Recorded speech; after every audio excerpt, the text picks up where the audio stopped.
Oh, yeah? Yeah, what has my coach been talking about? Did I miss anything? What I miss?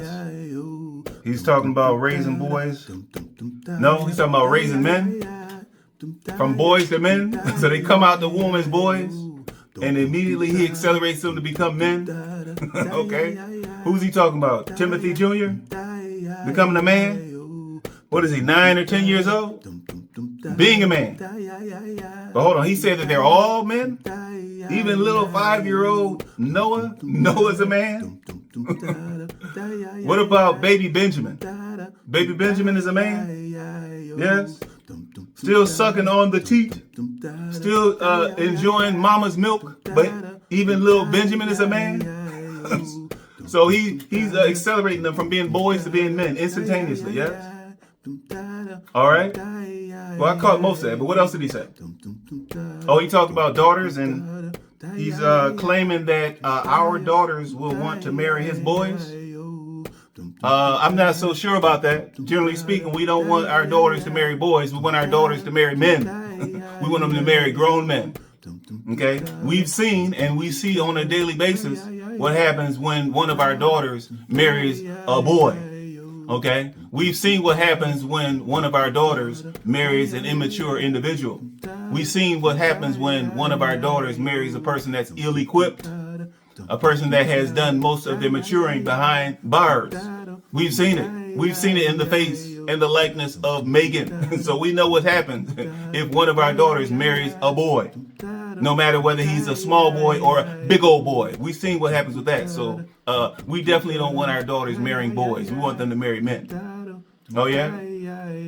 Oh, he talked about them being boys and him being proud of them being young men, even young men at 9 and 5 years old. They're young men? Really? How did that happen? Just immediate acceleration? Really? Okay. Well, how about the fact that those boys need to be nurtured? They need to be built up gradually. Don't they need to be built up gradually? Okay. All right, so we're talking about them being young men already. Okay. He's paying them some kind of salary? Really? To be young men? To be grown men? He's accelerating them. Really? So now he's accelerating them because him and Megan, they were sat down by God. They were led by God. God sat them down simultaneously, him and Megan. The Lord set them down simultaneously, instantaneously, and told them that, Tim, you are going to be the alpha male. You're going to be the alpha male of your family.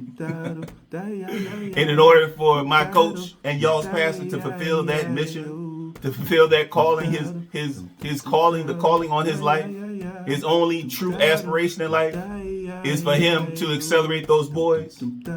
Yes, for him to rush those boys through their childhood so that they can eventually become men. And then he can claim that now he's truly an alpha male.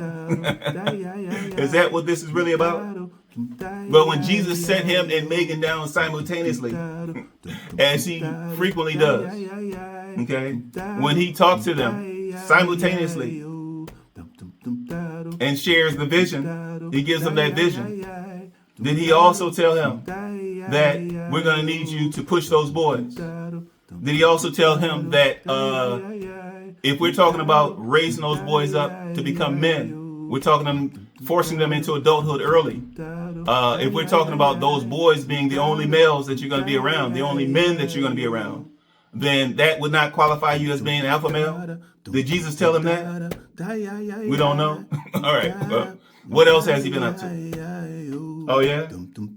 So he was giggling at his supporters, giggling at his donors and saying, it's too easy. Hustling you guys is too easy. It can't be this easy. It's that easy. It's easy to shift from being religious-based, being faith-based, being non-profit, and gaining those donations. It was easy for us to shift over to being for-profit, getting those same donations and calling them tips and gifts. It was so easy. Really. And so he was laughing at his supporters, his steady Tim supporters, his woeful Tim worshipers. He was just laughing at them saying, this is too easy. and I get my fruit instantaneously. Really? Instantaneous fruit? The financial fruit? Okay? The fruit that leads to you getting that bad boy tractor? The fruit that leads to you getting augers and cattle haulers and trailers and side-by-sides and raggedy old excursions? We're talking about those types of fruit? Oh yeah, what else has he been up to? He said the boys asked him, why do they hate us? No. I think the boys probably asked him, hey Dad, why do you love your material items more than us, Dad? Why do you love that tractor? Why do you love that raggedy old barn more than you love us, Dad? Not why do those outsiders hate us? Why does somebody in our own house love material items more than he loves us? Yes, that's probably what they asked him. If anything, that's what they asked him. What else has he been talking about? Oh yeah? He talked about preparing a table, God preparing a table before him, in front of him before his enemies. Does he have enemies? We're talking about the imagined enemies or the mythical enemies. Which enemies are we talking about? We're talking about the voices in his head. He talks about being backed up against the wall. Out here in the civilian world, or are we talking about being back against the wall in the behind the bars? Is he slipping back into his prison mode? He's talking about being back against the wall? Really? But he is talking about preparing a table before him. How about preparing a table for those boys? How about spending some of that donation? Spending some of those donated funds? Spending some of those tips on getting those boys a real table? How about preparing a table for the boys? Huh? And then let's go a little bit further. How about preparing a table for Megan? Okay? And then even a table for yourself. Okay? A grown woman should not have to eat breakfast, lunch, or dinner in her lap. And certainly she shouldn't have to eat every meal in her lap. Okay? Now, granted, Coach, your lap is a lot bigger than Megan's. Okay? But any person that is self-proclaimed as being well off, we would imagine that that person is not eating their dinner, their breakfast, their lunch in their lap or on the couch. Okay, Coach? So how about preparing a table for your family? How about that when we talk about preparing a table? Okay? All right, anything else? Has he been up to anything else? Nothing else, really? Oh, he talked about publishing. He talked about posting 39 videos in, 31 days? Oh, that's impressive. That is impressive. 39 videos in 31 days. That's his second biggest accomplishment. Next to the material items, next to him hoarding even more material assets. His second biggest accomplishment is publishing 39 videos. Okay? What about the millions of dollars of food that he's supposed to be raising up? Okay? What about giving back to the needy? What about donating something to the community? What about saving some souls? What about that stuff? Tell us about the 39 people that you prayed for. Okay? Tell us about the 39 people that you prayed for last month. Okay, Coach? Tell us about the 39 souls that were saved last month. Tell us about the $39. No. He's not giving up a penny. Not sparing a dime. Tell us about the $39 that you donated. Tell us about the $39 that you tithed to one of your local churches or local bodies. I'm sorry, you call them local bodies. Tell us about the $39 that you tithed to one of your local bodies. Tell us about the $39 offering that you gave to one of your local ministers. Tell us about that, Coach. Okay? But 39 videos in 31 days. That's your second biggest accomplishment. Well, all right. That's enough. All right. Apparently I missed a lot without really missing anything. But all right. Before I get into my reaction to the recent IAG Farms video where Tim talks about hold on, what did he talk about in this one? Recent video where that's what it was. So before I give my reaction to the recent IAG Farms video where Tim talks about hiring some young men, even though they're young boys. Okay. They're not just boys, they're young boys. But he talks about hiring some young men, and he talks about people's daughters wanting to marry some young boys. I need to first recognize you guys that have been active in the comments. Thank you for keeping that commentary flowing. I appreciate the fact that you've been keeping that dialogue going both ways. Of course, I have to recognize you heavy, and I mean heavy. Even with your pastor laughing at you, laughing in your face about how easy it is to solicit funds from you guys. You heavy Tim followers, you're still at it. I hear you guys in the comments. I see what you guys are saying in the comments. Talking about captain. Some captain you are. If you were truly the captain, you would be fired. You will be fired, Captain. Okay? You will be fired. Because we know that our pastor, Tim, he only likes young boys. He only likes to hire young boys.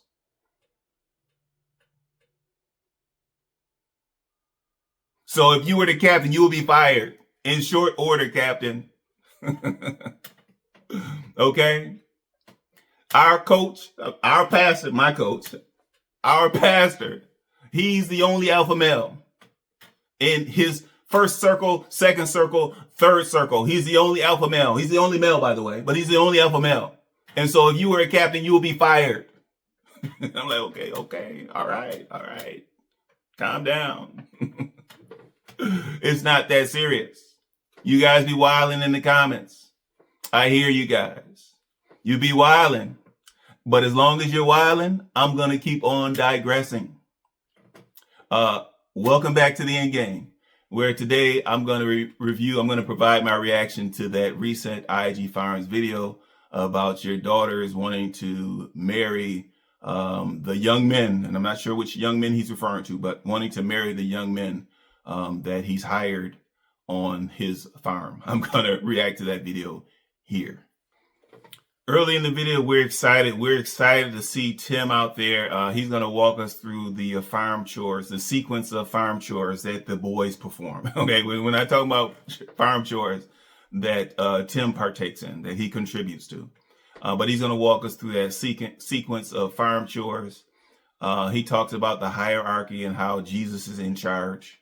And I mean, that's good to hear, considering that these boys are supposedly Bible raised. They would already know that Jesus is in charge of everything. But he's telling them specifically on these farm chores, Jesus is in charge first.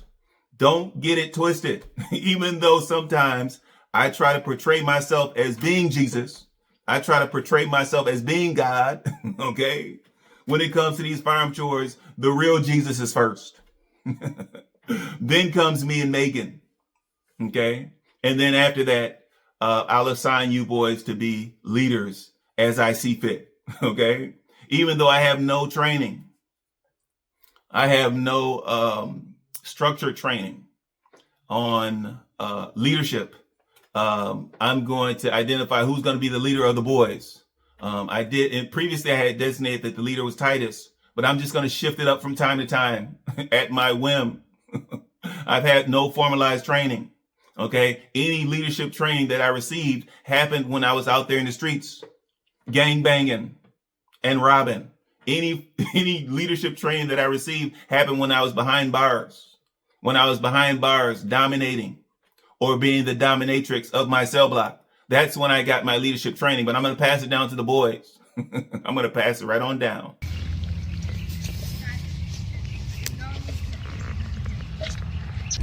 All right, as y'all can see, these boys are doing an amazing job on farm chores. They're taking care of everything. And like I say, we have it set up to where they don't have to go into the pens with the animals at all. They can do everything from the outside of the pen, the waters, the feed, everything.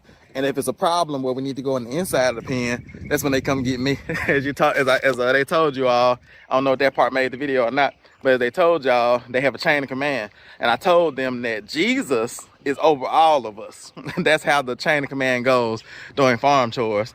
Then it's me and mom. We're in that second level of chain of command. And really doing farm chores, you know, mom is not out here. So I told them that I'm next. It's Jesus, me.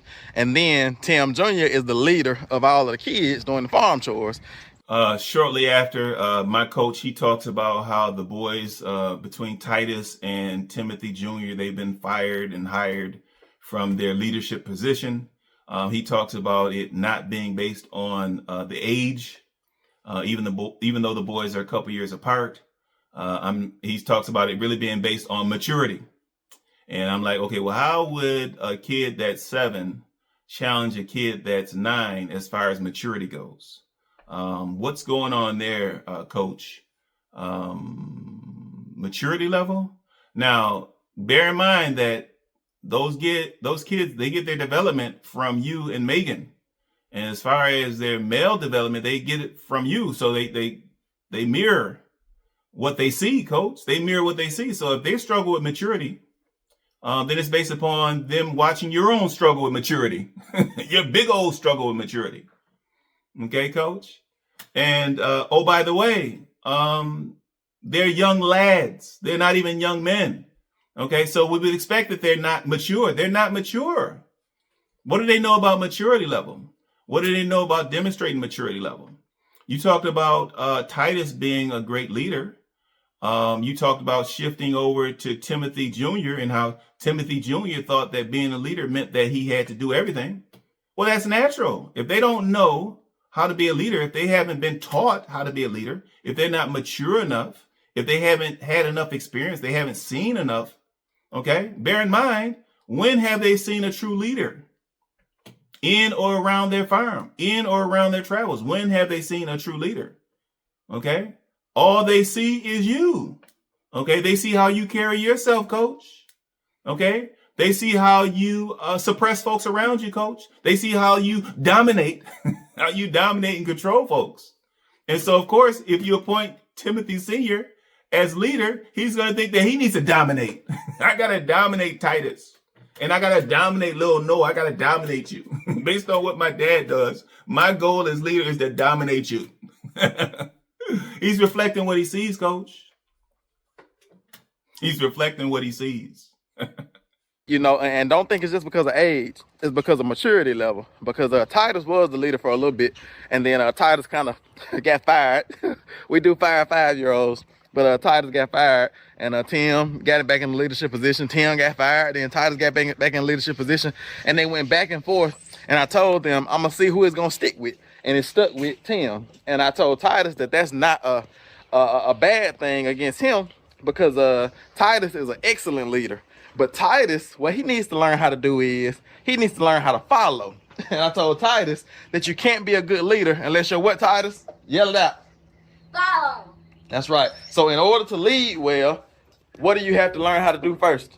Follow it. That's right, for real. That's what a leader needs to be able to do. You can't lead other people, and that's what I was ministering to him, because he can lead well. But when it comes to following somebody else's orders, he kind of like, loses his energy. And Tim Jr. is a great follower, but when it comes time to lead, he wasn't like being vocal, communicating. Shortly after, Tim talked about the fact that being a leader means that you need to be able to follow. And I'm like, where would they have learned that message, Coach? Did they learn that message from you, Coach? Who have they seen you follow, Coach? Okay. The kids were there. They were there in the city when you guys were doing your ministry, Coach. They were there when you guys were going into these churches, these congregations trying to poach membership. They saw how you fled from one church to the next. And so they witnessed that you've never followed anyone, Coach. Okay. Other than following some of those corrections officers, other than following some of those gang members and some of those gang leaders, you've never followed anyone. Okay, Coach? All right. You've always tried to insert yourself or assert yourself as being out front. And so how in the world would the boys know anything about following? Unless, of course, they look to Megan. And you being the alpha male that you proclaim to be, I'm sure that you would not want those boys emulating anything from Megan. As far as when it comes to being a young man or being a man. And so you talk about those boys need to be able to follow. You talk about being a leader. You need to be able to manage things. These are little boys. Okay. What would they know about managing things? Okay. You talk about them doling out responsibility. These are kids. Okay. They're still trying to get things right with themselves. They're still developing their minds. They're still trying to manage their emotions, their actions, their reflexes, their thoughts. They're still trying to manage all their individual things. How in the world would they be able to manage things for other folk? Okay. And oh, by the way, coach, what do you know about managing? Okay. As far as we can see, there's only a small handful of folks that have been under your management / control. Okay. And management and control are not the same thing. All right, coach. We know that you have not stepped foot in corporate America. You haven't stepped foot in any places of business, coach. We already know that. So what do you know about managing and supervising and doling out responsibilities and accountability? You would know nothing about that, coach. These are young boys, but they're observant. They see what we see, coach.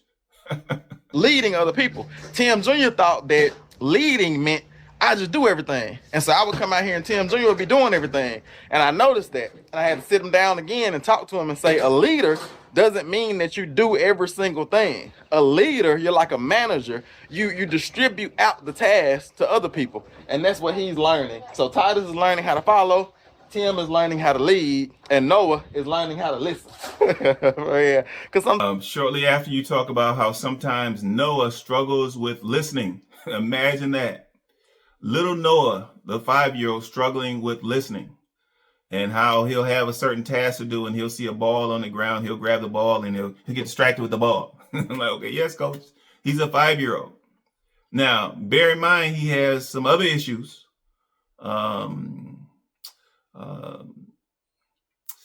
Speech impediment notwithstanding, he has some other issues, but certainly he would struggle with what you call listening. Some of us observant viewers would say that he probably struggles with processing, and that's independent of his age, independent of the fact that he's still a little baby. He's got some issues that hopefully you guys will give some attention to. Hopefully at some point you give some attention to that. But of course, with his age and with his other issues, of course he would have issues. He would have problems with listening, with what we would call actually staying on task.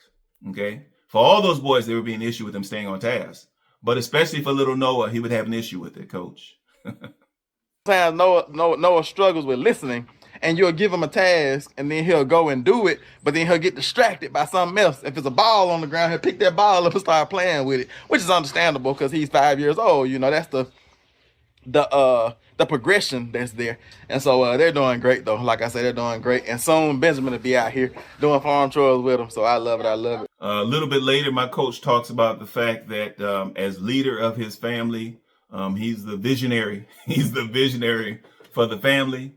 And normally that would be a great thing. But if the vision is a little bit flawed, if the vision is a little crooked, or if the vision has a kink in it, okay, we see the result. But he talks about being the visionary for his family. And then also he lets it slip. Now, when we're watching this video, we're assuming that big old Tim is out there with the boys on a daily basis. Because, of course, on these reaction channels, we've been talking about the fact of whether those boys are mature enough to go out and handle all those farm chores by themselves, independently, unsupervised. We talked about that in these reaction channels. And, of course, you know, he's seen it in our comments. And so with this video, we thought, well, there's Tim out there. He's corrected his behavior. He's seen that there's a need. There's really a requirement. As far as supervision of those boys goes, that he needs to be out there when they're doing those farm chores. Okay. But of course he lets it slip that he only comes out every couple of days, every couple of days. So whatever happens and we know, remember, Tim struggles with arithmetic. And so if he says a couple of days, that means 3 days. That means 3 days. 2 means 3 with his math reasoning. But how he talks about how he comes out every few days because the pigs run out of feed And, you know, the boys, I guess they have the feed, and it's the heavy feed. What does he say? 100-pound bags of feed.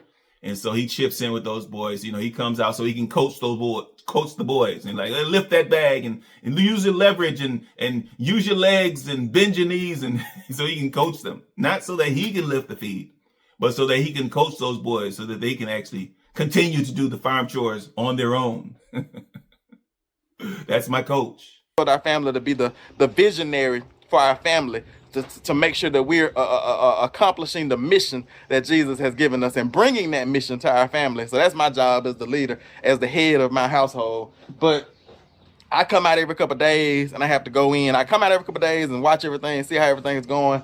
And I also have to go in and fill up the feeder pig feeder, because those 50-pound bags of feed, these young men, the feeder pigs, automatic feeder filled up. And the boys I got there, got 100 pounds of feed put in the wagon for them, and they're working on getting it pulled down. Shortly after we see my coach Tim as the visionary of the family, he passing down a legacy of miseducation to the boys. He's passing down a legacy of math deficiency, arithmetic failure to the boys, as they're discussing how many days the pigs can go on their feeding before the feeder, the automatic feeder, is empty. And Coach Tim is talking about it being 3 or 4 days. He asked the boys to chime in.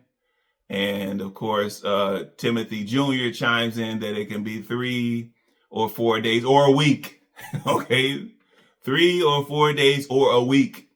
And I'm like, okay, now, after 3 or 4 comes 5. How do you jump from 4 to 7 days? How does that happen, Coach? Now, I can only assume, Coach, that you gave him a script. I can only assume that you told him to say 3, 4, or 5 days, and he slipped up and he's like, well, it's a week. It's a week. Because heaven forbid that he got his arithmetic from you, Coach. Megan is supposed to be the teacher. She's supposed to be the homeschool instructor, Coach. Let me find out that you're inserting your arithmetic flaws, your arithmetic failure, your arithmetic ineffectiveness into the homeschooling of those boys. That's not your job, Coach. Stick to the vision and the editing and the YouTube. Apparently that's your job. Probably 125 pounds of feed. It doesn't hold 3 full bags. And so we just give them 2 bags, and we probably should bring like 2 or 3 buckets down and fill it all the way up. That'll probably give us an extra day. But usually it takes them about 3 days. What y'all think, boys? About 3 days to eat before they. 3 or 4 a week. Yeah, about 3 or 4 days. Sometimes a week, like I said, if they're not just real hungry. But usually they eat it in about 3 or 4 days, and we have to fill it back up every 3 or 4 days. So we look. Shortly after my coach and y'all's pastor, he doubles down on the effectiveness of his homeschooling. Okay, where he offers that $20 a feed plus another 12, and he says, well, Junior, how much is that? And Junior, on cue, as if rehearsed several times, on cue, he says, that's 32, Dad, right? And although he struggles with other simpler matters, although he struggles with his articulation when it comes to expressing his own personal feelings, somehow, when it came to him expressing that 32, right on point, on cue, he blurted out that it was $32. Yes. And I have to say, yes, Junior, finally, effective execution of the script. Okay, you hit your mark. You hit your mark on that one, Junior. Okay, and of course I have to recognize my coach. Coach, yes, you hit the nail. You hit the nail on that one, on that script, on that coaching, on that rehearsal. You hit the mark, Coach. Good job. On cue, on script.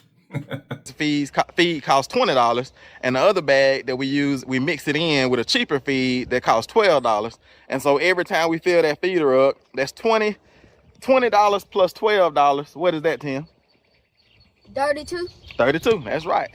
Or homeschooling, vocational homeschool. We still working on math out here.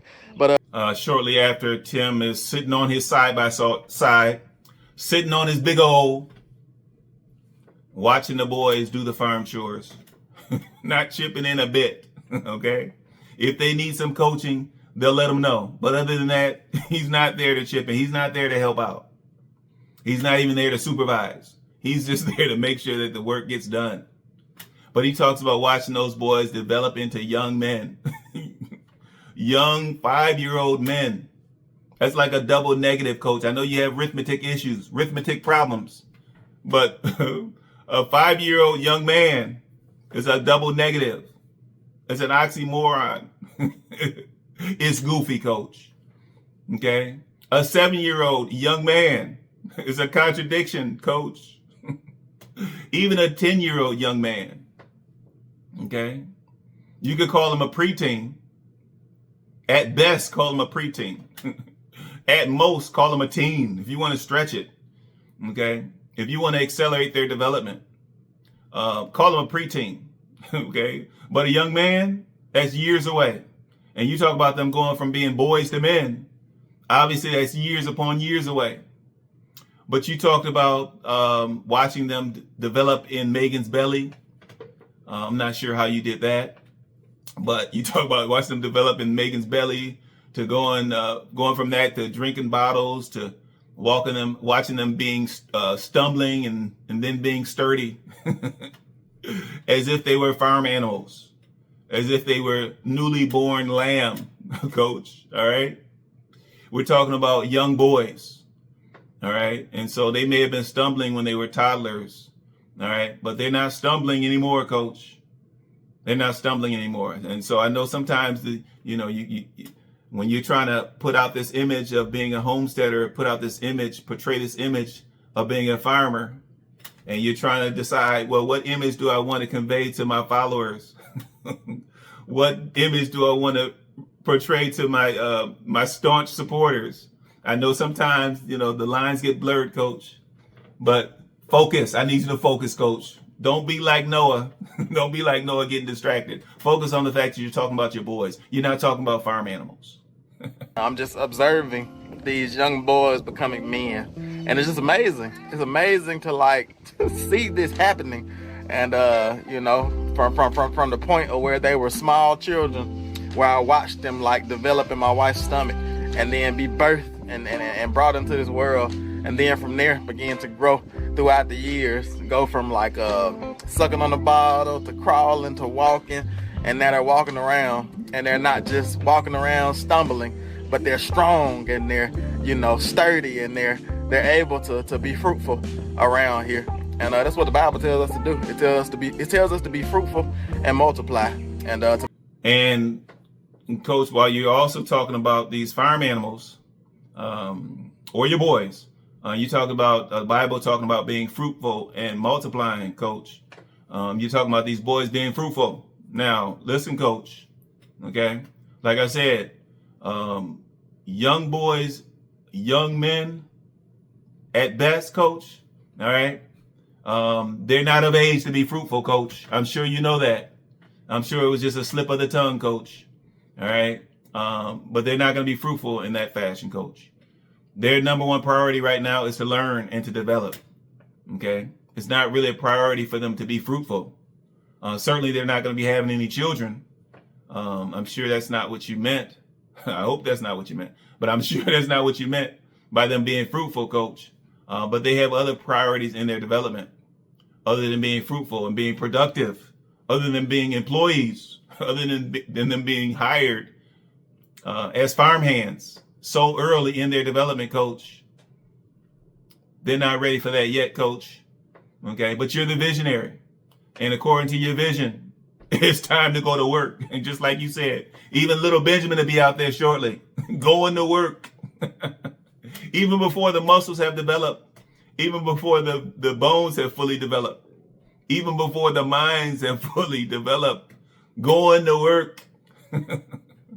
Come on, coach. And I want to build and plant and just give them as good of a foundation as I can as a father, so that they can excel and exceed anything that I could do in my life. Because it's been said that if your vision is obtainable in your life is not big enough. It needs to be bigger. And so our vision is definitely bigger than something that we can achieve in our life. So it's gonna take our kids and our children's children, their kids, to like bring this vision into fruition. A little bit later, my coach Tim's mind starts to wander. He talks about this vision and how the vision is bigger than this generation and how it might impact his kids. And he talked about, giving away the millions of dollars worth of food. He added to this dream. Of course, he implied that it's their vision, as if it's Megan and his vision simultaneously. God gave them the same vision simultaneously yet again. But he talks about how this vision is going to take multiple generations. And I'm like, well, coach, how do you know that the boys even want to be farmers? Okay. It's one thing for you to have a certain vision. But it's another for you to force your vision on the boys. Okay. Certainly the boys have not received that vision from God. Okay. I'm not even sure if God has started to speak to those boys yet. But certainly just because you got this supposed vision from God, just because you pretended as if Megan got the same vision instantaneously in unison from God, that doesn't mean that vision will ever come upon the boys. And so it will be irresponsible for you. Even as the quote unquote visionary of the family, it will be irresponsible for you to force that vision on the boys. You talked about going over and teaching these third world countries. Okay. First of all, I'm not sure that they're going to let you leave the country. Are you? As an ex-convict, do they let you, leave the country? Okay. All right. So you talk about flying planes over and teaching third world people how to farm. Okay. You talk about building churches. Grandiose. It sounds great. Especially to your heavy Tim followers. It sounds great. But for the rest of us, it's pie in the sky. Okay. It's a ploy. Okay. It's, dare I say, unrealistic. But it sounds good. It sounds good, especially when we're talking about donations and tips and gifts. It sounds good, coach. And for years now, okay, for years now, since your ministry went dormant, since your ministry went dead, since it died off, since you turned the page on your ministry, since you changed seasons on your ministry, you talk about getting led by God. Okay. Which God would lead you to set aside your ministry? Which God would lead you that way? Set aside your ministry for the sake of personal financial gain? For the sake of accumulating toys and material items? Which God would let you turn the page on the season of being faithful in ministry? Which God? We're still waiting to receive that explanation. We're still waiting for that, coach. We're still waiting. Like I say, our vision is, our ultimate goal is to be able to give away millions and millions of dollars of farm fresh food to people that's in need all over the world, not just this country, but all over the world. We want to go to like Africa and Dominican Republic and all of these third world places, and we want to bless them. We want to like make those third world places not be third world anymore. We want to teach them how to farm and how to garden, and we want to take airplanes full of food to them and teach them how to farm, teach them how to garden. We want to build churches in those places. We want to plant, and we just want to be just fruitful. Shortly after that, my coach talks about the fact that they have been on a mission. He talks about the fact that they are not just YouTubers, although that's all we hear about. Okay. Although we hear that as being your major accomplishment. We hear about you being proud of having 3 channels, the IAG, the Resurrection Ranch, which you stole from Grandma Lily, and then your Nodcast. Although you're proud of those YouTube accomplishments, although you're so happy that you giggle about it being so easy to see that instantaneous fruit when you post videos on YouTube. Okay, although you spend hours on end editing these films. You spend editing these videos. For you, they're films. But although you spend hours on end developing these scripts and rehearsing these scripts with the boys, Megan and Grandma Lily, You talk about we're not just we're not just YouTubers. Even though that's all you guys have been saying for the past 2, 3, 4 years, we're not just YouTubers. We're on a mission. Okay? We're on and it's not just a financial mission. Even though we've taken a pause from any type of religious mission. We've taken a 2, 3, 4 year pause from anything that resembles a religious or a faith-based mission. We're missionaries. Cover your eyes, viewers. Forget about what you've seen. Cover your eyes. Cover your ears. We're actually missionaries. Missionaries, coach? Come on, coach. In a level that I know you all can't fully understand through watching these videos. But and I know sometimes watching these videos it may look a certain way, but we're not just YouTubers. You know what I'm saying? We're missionaries. Like, we're on a mission, we're on assignment. You know, and you all have just come along over the last 3 years or so. But we've been on this mission for about 12 years now. You know, going on 11, 12 years. As long as my wife and I have been married, and even before that, we've been on this mission. And you know, YouTube is just a part of the mission in this season. And you know, we look forward to see, you know, what the Lord does through this YouTube journey. Shortly after that, my coach, he doubles down on them receiving hate. Receiving hate. And I'm like, Coach, you don't really have any enemies. Oh, well, I mean, other than Cook and the boys that you snitched on. Oh, yeah, okay. Other than Contractor Jim that you degraded. Other than, who was that? The siding guy. Other than the siding contractor. Other than Myron. Other than the postal worker. Holy snap. Other than the postal worker. Well, other than those folks. Other than all those folks. You really don't have any enemies, Coach. So when you talk about being hated upon, you talk about the fact that you're being hated on because people can't stand to see young black men doing good things. Now, first of all, Titus, Noah, Junior, Timothy Jr., baby Benjamin now, they're not young men. Okay. Okay. And we don't have a problem seeing young boys doing good things. Okay. And it would just be nice if you actually caught some of that stuff on film. Okay. All right. When we see them, they're out there breaking their backs on these farm chores. Okay. When we see them, they're out there portraying and out there carrying out some type of script. They're out there fudging and stretching the truth for the camera when we see them normally. And we see them being depressed and we see them being suppressed. Okay, we see them being fed this subpar education. And so we don't get to see a lot of the good things that they do. But boys being boys, I'm sure there are plenty of good things that they do. No one has a problem with watching young boys do good things. You talk about people having a problem watching black men do good things. And the issue here is not folks seeing black men do good things. The issue here is that we want to see you, Tim. We want to see you do better, Coach. That's the issue. Okay? It's not that we want to see you do that we have a problem with you doing good things. We want to see you do better things, Coach. We want to see better from you. Okay? And that's a reasonable expectation, Coach. It's a reasonable expectation. You know better, so you could do better, Coach. Okay? So don't blame it on the fact that you're accomplishing good things. Okay? Don't blame it on the fact that you have a tractor or that you have a side-by-side or that you're getting a zero turn or that you have an auger or a cattle hauler or a trailer or a raggedy old excursion. Don't blame it on the fact that you have those things.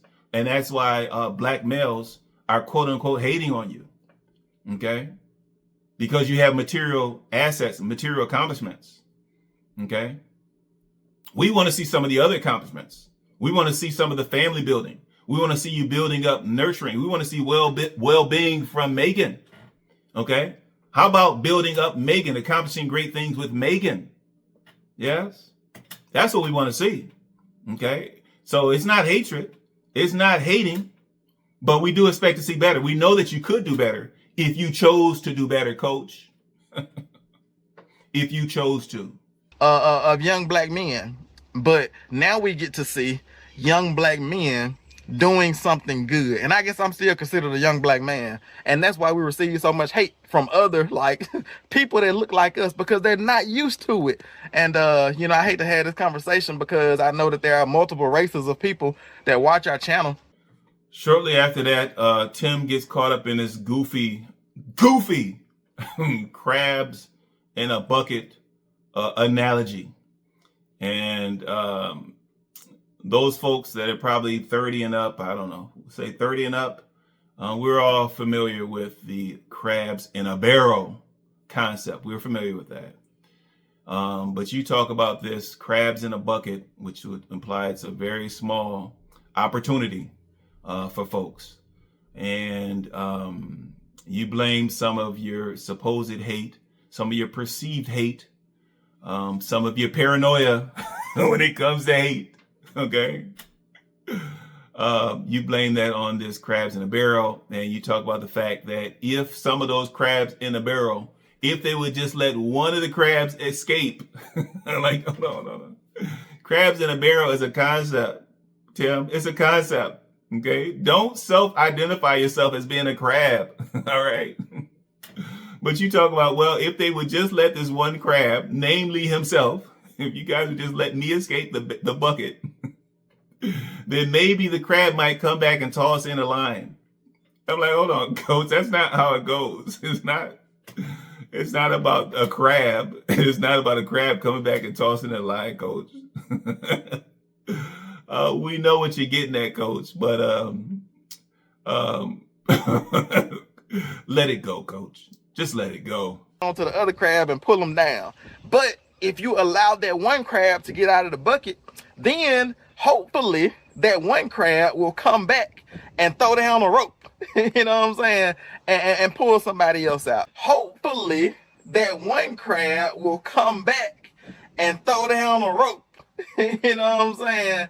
And pull somebody else out. You know what I'm saying? Shortly after that, Tim talks about how he has to talk to his boys, his young boys, his 5-year-old and 7-year-old boys, about their own people and how their own people might try to pull them down.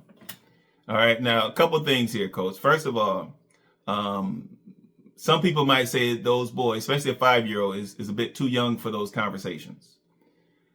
Secondly, what do you mean their own people? Okay, coach, we already know that you don't identify yourself as being a black person. Okay, so which own people are you referring to? Are you talking about Americans? Are you talking about Americans pulling other Americans down?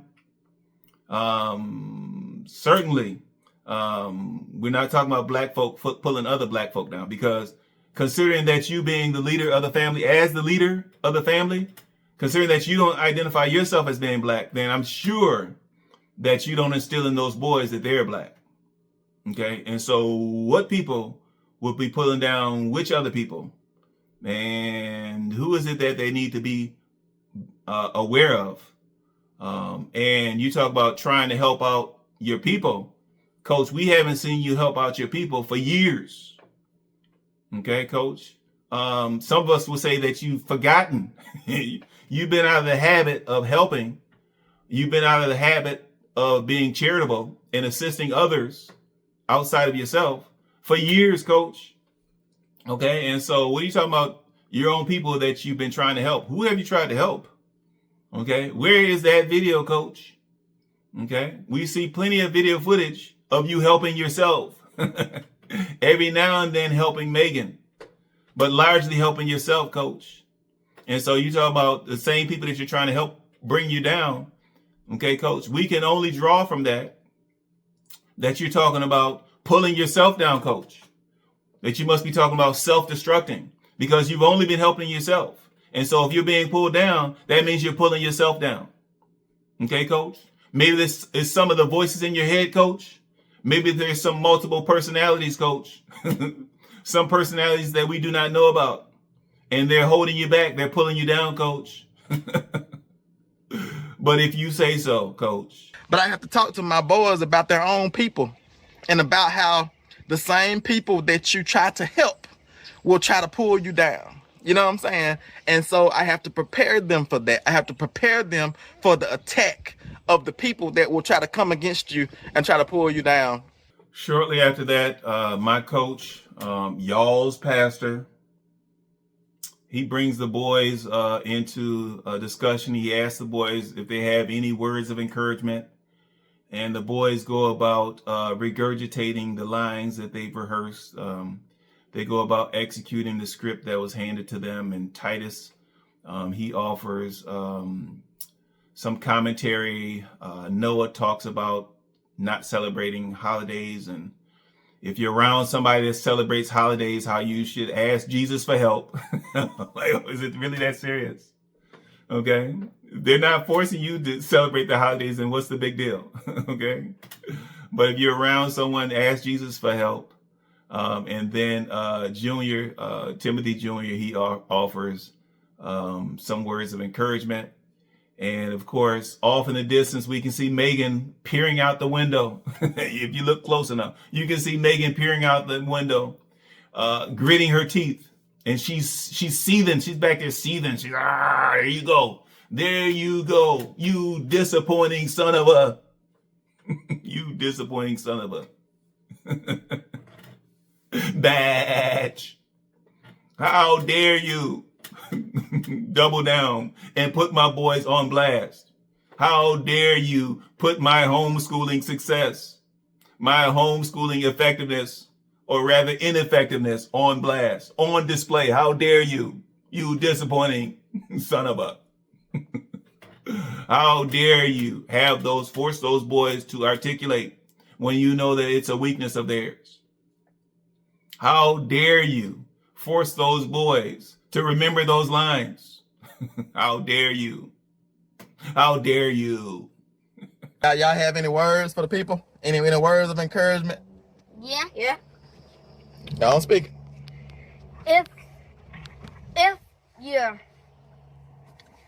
If you don't know what to do and you're in a situation or place, don't just give up and just walk away from it. Ask God for help. Amen. You got anything, Noah? Yeah. When you in a place where talking about holidays, don't just ask Jesus for help. Amen. Amen. Because you were in situations where you were at school and you don't celebrate holidays, right? But they were talking about holidays and you didn't know what to do, right? But what did you do? Ask Jesus. Ask Jesus. That's right. What about you, Tim? You got anything? Are you on camera? I can't see it. Yeah, I'm Good. on camera. Good. So, you have to do consistency to do it well. You have to do it every single time, and then you get it. You don't even have to think about it. You have to do it every single time, 100% effort, 100% of the time, well, what you're doing. Amen. But yeah, that's powerful though. A bit later, we're reminded of what a failure in design that chicken brooder was. We're reminded by the fact that apparently Visionary Tim has decided that the brooder needs to be, the brooder needs to be screwed shut. It needs to be screwed shut in order to lock it. Okay, so there's no emergency rescues going on if we have any issues with those ducks or those turkey. They decided to screw them shut like the coffin that it is. And I'm like, hold on, coach. I know we nail coffins shut, coach. Okay? You're putting screws in the brooder. Heaven forbid that those boys or Megan would have to get into that brooder quickly for one reason or another. And so we're reminded of a flawed design that it is. Even further, we see how they're trying to insert some watering stations or some feeder stations for the poultry in the brooder. And of course, we see that only Tim Jr. can access. Well, really, it's only Tim Sr., but Tim Jr., when he's going to put the feeder or the water into the brooder, he's got to lean way over. He's got to lean completely over, probably about 270 degrees. He's almost tipping over into that brooder, into that chicken, duck, turkey poop. It's a flawed design, coach. Remember, I said it's not too late to improve that design. You have plenty of spare time. Plenty of spare time to improve it. A couple of small tweaks, a couple of small changes, coach. And actually, that could be a little bit closer to being the baddest brooder that we ever want to see. We have no interest in a brooder, by the way. but it could be the baddest brooder on IAG, coach.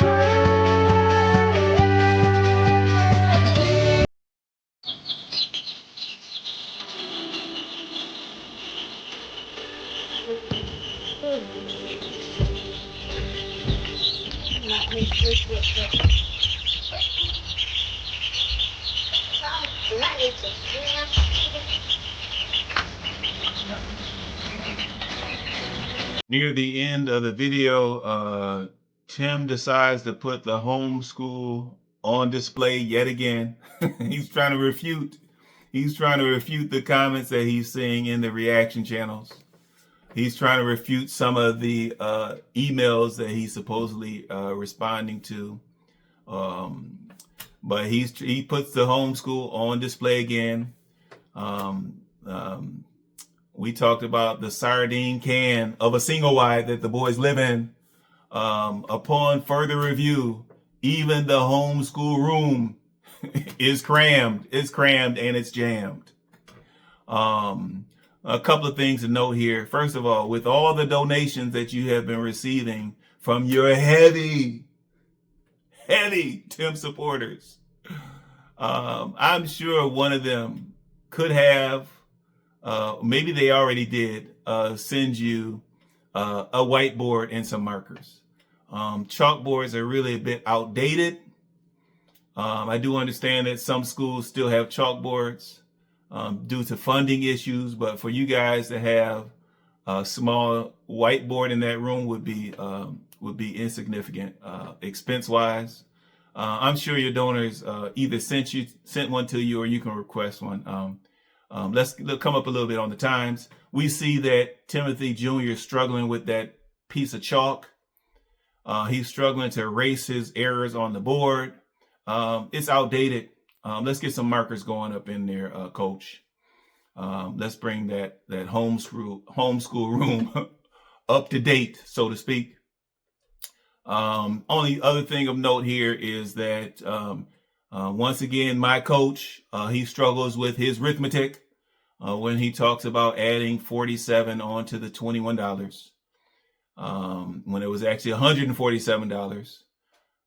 He tries to force Junior to put on his zeros, even though they're unnecessary.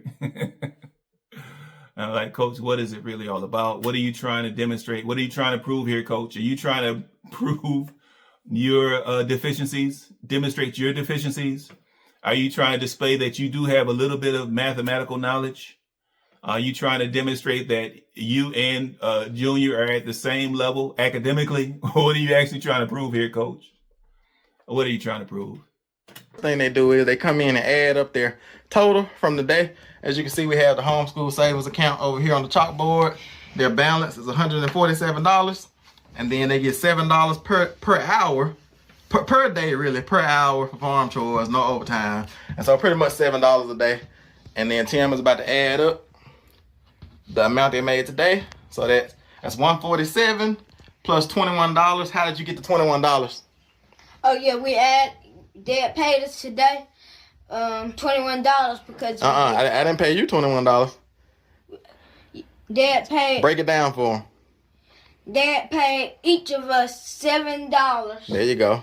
And then how did you get the $21? Because 7 times 3 equals 21. Okay. And then the 47 is the amount that y'all had already.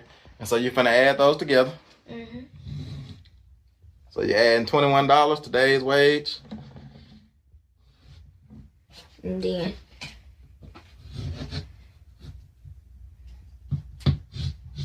all right, and then put your decimals on there too. Your not your decimals, but your change on there as well, even though you don't have any change. There's not enough room. Just write a small 0 right there. Just write 2 small ones. It'll be fine. I have enough room. Yeah, just write it. There you go.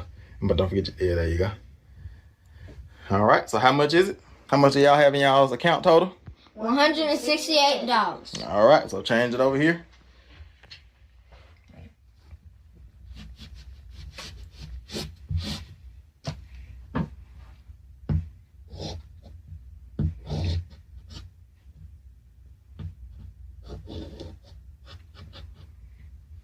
All right, good job, guys. But okay. All right, that's it. That's it for my reaction to that recent IAG Farms video where Tim talks about daughters marrying his baby boys. And in the meantime, he's hiring them for $7 a day. He's hiring them for $7 a day. Forget about allowance, boys. Forget about allowance. You're going to have to break your back for these $7. And oh, by the way, you're not going to get the $7. It's going to go into some mythical account. It's going to go on my tab. Okay? And you're going to receive it never. But all right, that's it for my reaction to that video. Please like, comment, and subscribe. Chop it up in the comments. Burner Tim, get in there. I want to shoot out some love to my current subscribers. Thank you for showing me that love. Thank you. For those viewers that have not yet subscribed, please consider subscribing so that we can continue to shine that light. Until next time.